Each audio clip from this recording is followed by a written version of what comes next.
दर्शन शास्त्र विषय के अंतर्गत प्रथम वर्ष के विद्यार्थी जो कि पाश्चात्य दर्शन जिनका एक पेपर है, सभी विद्यार्थियों का इस वीडियो लेक्चर में स्वागत है। मैंने अब से पहले आपसे प्रारंभिक यूनानी दर्शन से लेकर के सुकरात के उदय तक की, यानी कि सुकरात के दार्शनिक विचारों के उदय तक की बात आपसे की है। सुकरात का जो चिंतन है वो एक प्रकार से प्रतिक्रियात्मक भी है। और प्रतिक्रिया किसके प्रति है?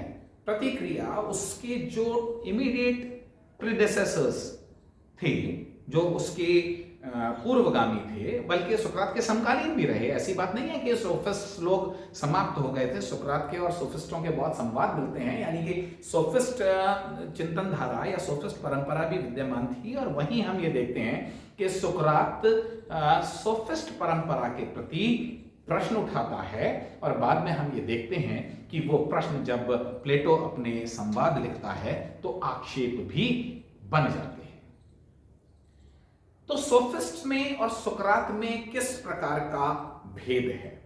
मैंने जब आपसे सोफिस्ट की बात की थी तो मैंने कहा था कि सोफिस्ट शब्द से तो ये प्रतीत होता है कि सोफिस्ट लोग ज्ञानी लोग होने चाहिए थे, लेकिन क्योंकि उनकी प्रवृत्तियां भिन्न किस्म की थी और उनका सरोकार पैसा कमाना भी था, प्रसिद्ध होना भी था, पोजीशन भी था, और अपने शिष्यों को पदों पर आसीन कराना था, अपने शिष्यों को भौतिक रूप से मटेरियल वर्ल्ड में उनको सक्सेसफुल करना था।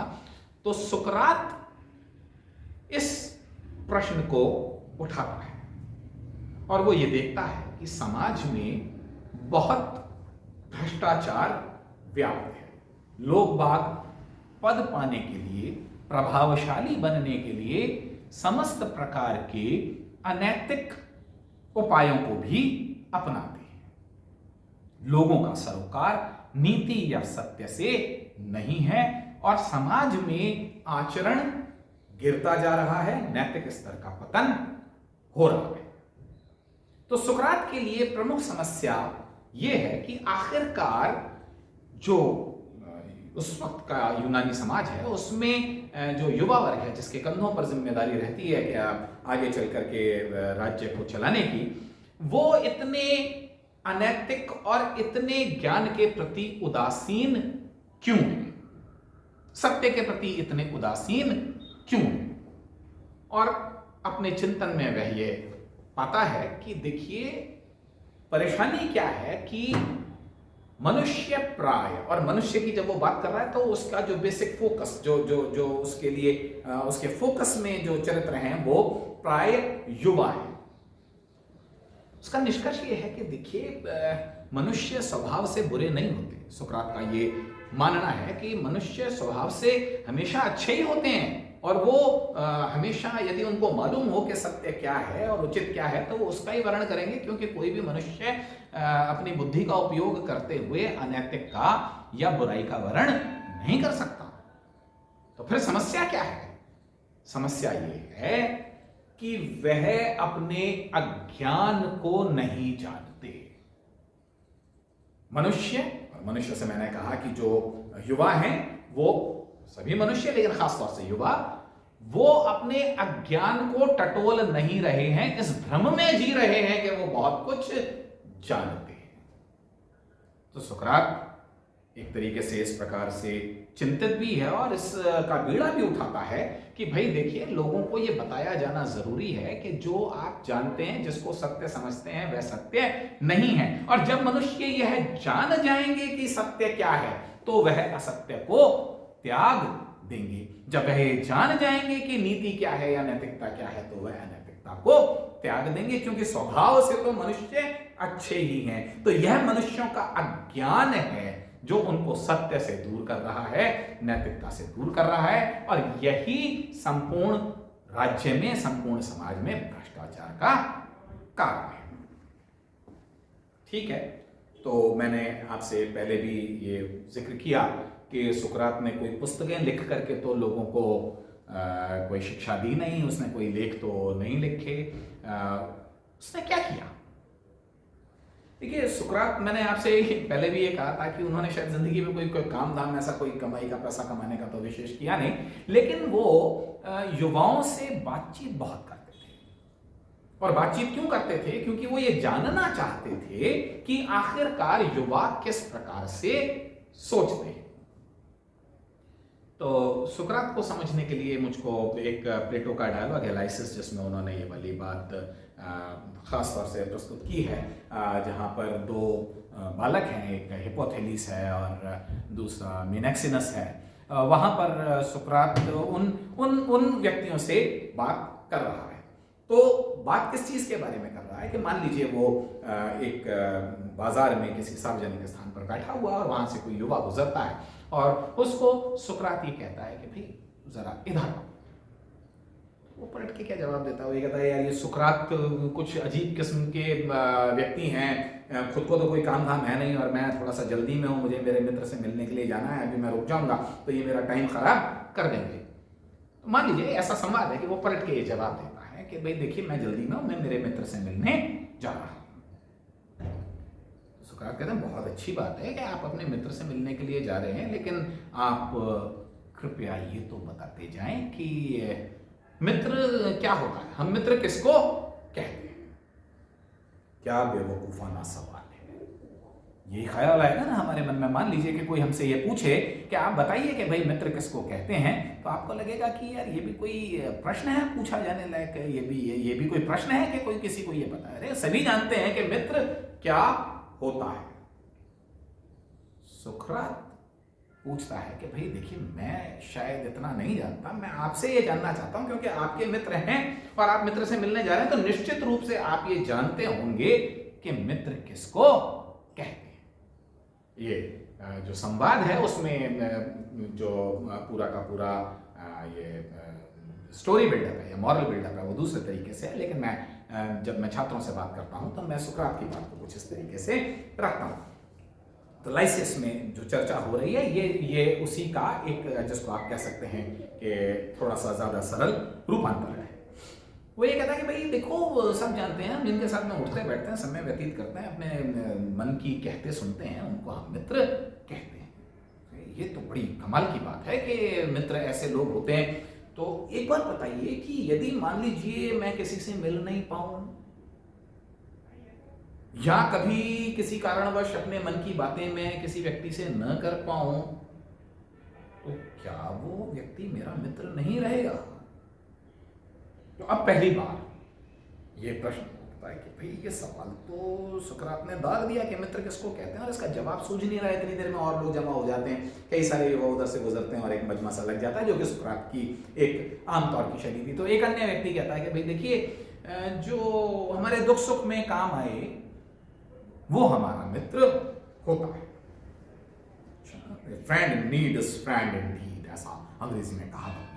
बोले नहीं, आपने जो कहा वो तो बिल्कुल ठीक है, लेकिन मान लीजिए कि जब आपको किसी मित्र से किसी सहायता की अपेक्षा हो या आपकी कोई ऐसा भगवान न करे बुरा वक्त आपके ऊपर आ गया हो और आपका जो मित्र है जिसे आप मित्र समझते हैं वो आपसे ज्यादा खराब पोजीशन में हो और आपके काम नहीं आ पाए, तो क्या आप उसको मित्र मानना छोड़ देंगे? नहीं साहब, ऐसा तो नहीं करेंगे। तो फिर देखिए कि वक्त पे काम आ जाना, टाइम पास करना किसी के साथ में बैठ करके, ये सब तो मतलब कोई जरूरी आवश्यक घटक नहीं हुए मित्रता के। तो आप बताइए कि भाई मित्र किसको कहते हैं?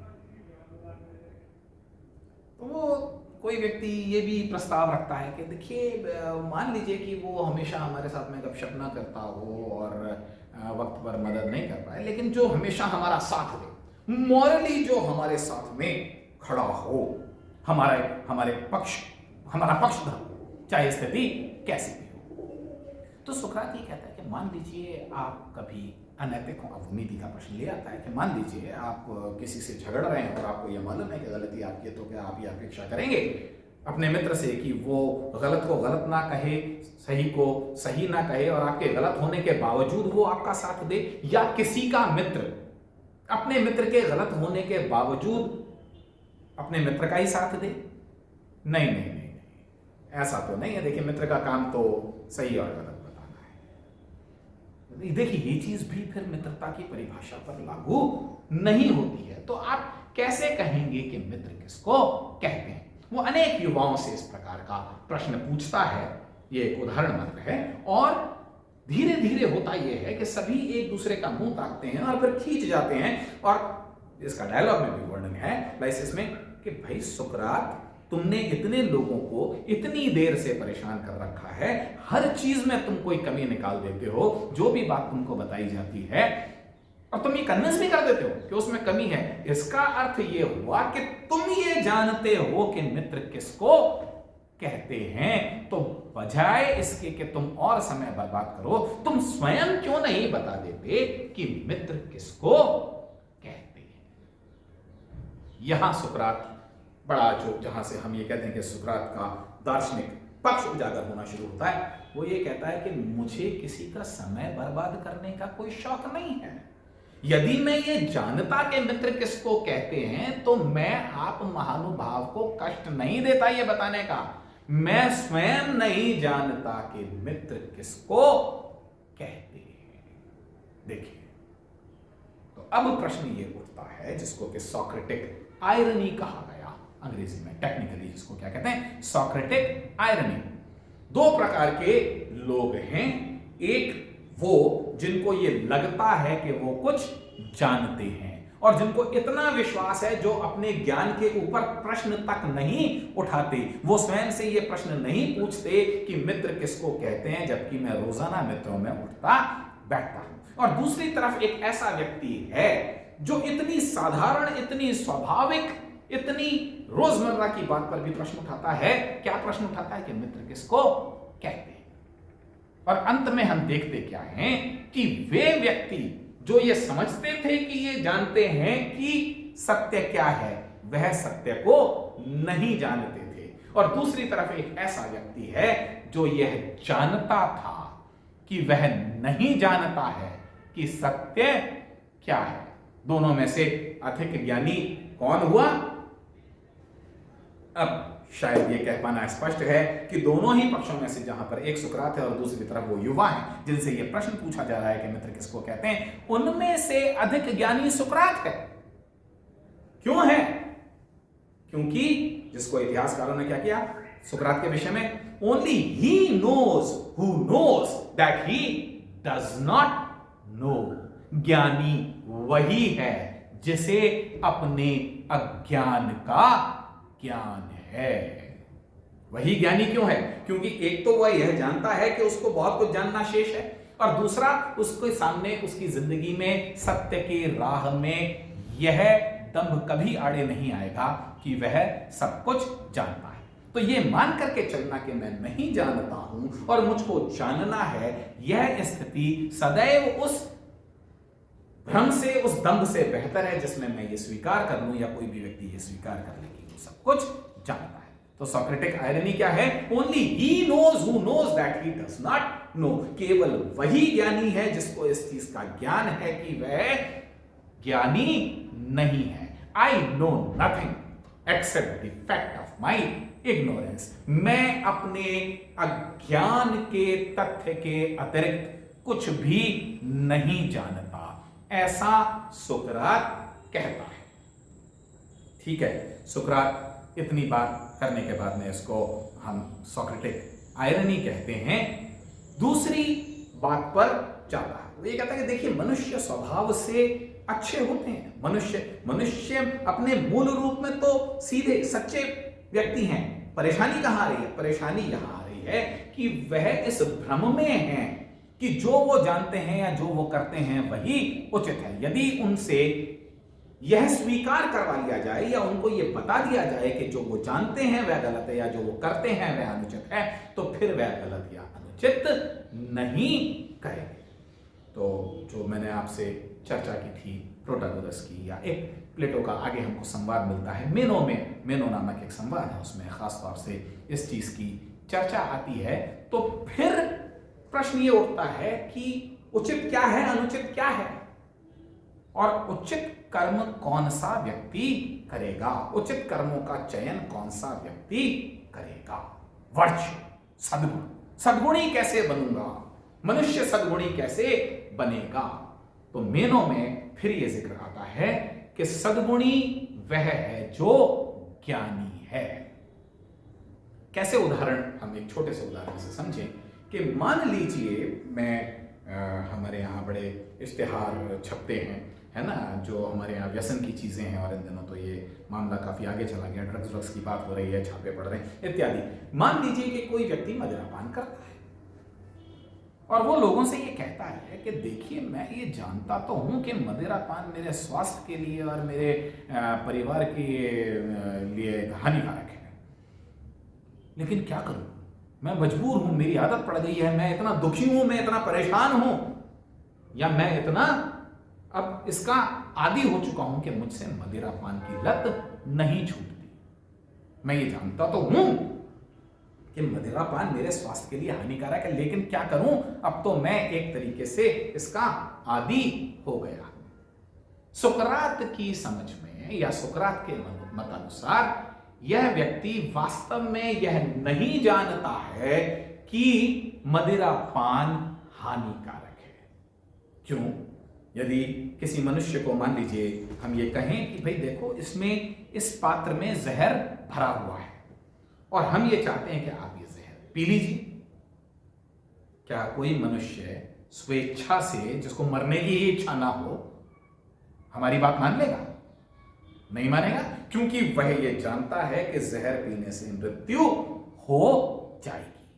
यानी कि जो व्यक्ति सत्य को जानता है वह जानते बूझते असत्य का और अनीति का चयन नहीं करेगा। और मनुष्य स्वभाव से कैसे हैं? यदि उनको ज्ञान हो जाए कि क्या सही है क्या उचित है, तो फिर वो गलत का वर्ण नहीं करेंगे। तो सुकरात कहता है virtue is knowledge. Virtue is knowledge का मतलब सद्गुण ज्ञान है। यदि आपके पास में ज्ञान हो गया तो फिर आपके लिए यह संभव नहीं है कि आप असत्य का, अनीति का वर्ण करेंगे, फिर आप सद्मार्ग पर ही चलेंगे।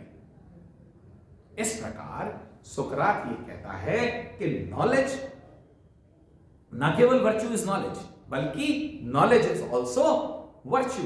आपको क्या चीज प्राप्त करनी है, आपके पास में क्या हो जाएगा तो आपका जीवन श्रेष्ठ हो जाएगा, सही मायनों में, उस मायने में नहीं जिसमें सोफिस्ट बताते हैं। सुकरात क्या कह रहा है कि सही मायने में जीवन को या अपने सफल या श्रेष्ठ बनाने के लिए आपको क्या करना पड़ेगा?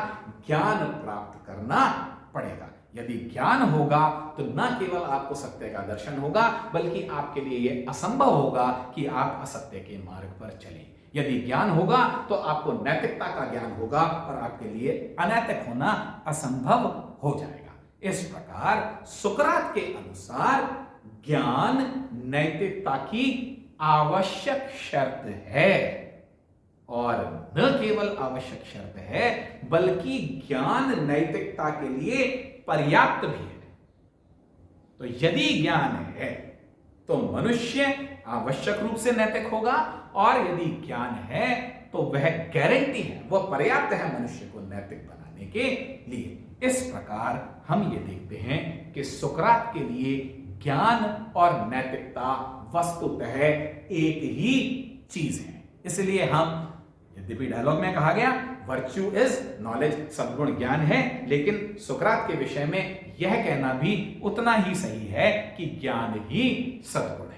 क्योंकि यदि एक ज्ञान आपके पास में है तो फिर यह बात निश्चित है कि आप आवश्यक रूप से सद्गुणी ही होंगे। आगे की सुकरात की चर्चा अगले लेक्चर में।